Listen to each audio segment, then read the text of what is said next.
ஷிஃப்டட்னு பூராத்தையும் பதிவு செஞ்சுட்டாங்க. ஷிஃப்டட்னா அந்த ஊர்ல இல்ல, இடம்பெயர்ந்து விட்டார்கள் என்று.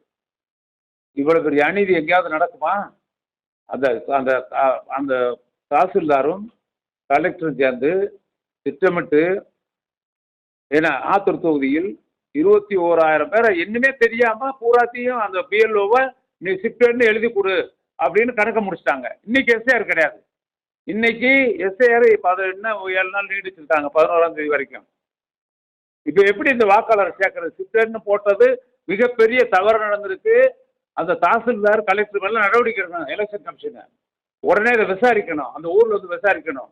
ஒவ்வொரு வார்டுலையும் 200, 250, 300 வாக்காளர்களை, அங்க இருக்கக்கூடிய பிஎல்ஓக்களை போய் நீங்க சேர்க்க வேண்டாம் என்று சொல்லி ஷிஃப்டட் என்று பதிவு செய்திருக்கார்கள். இதை விட தவறு நீங்க இப்போ எல்லா ஊரையும் நீங்க விசாரிச்சு பாருங்க, எவ்வளவு ஷிஃப்டட் போட்டிருக்காங்கன்னு. பட்டியலே கையில் இருக்கு, நான் தர்றேன். இவ்வளவு பெரிய தவறு தமிழ்நாட்டில் எங்கே நடந்திருக்காங்க. இதை உடனே தேர்தல் கமிஷன் தலையிட்டு இதை மறு ஆய்வு செஞ்சு சின்னாலப்பட்டி பேரூராட்சியில் சேர்க்கை நடத்திட வேண்டும். எல்லா பூத்துலையும் நடத்தணும். ஏன்னா இன்னைக்கு எஸ்ஐஆர் நடக்கல, நேற்று எஸ்ஐஆர் நடக்கல.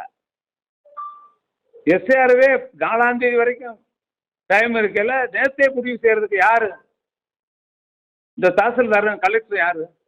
எப்படி அப்படி செஞ்சாங்க?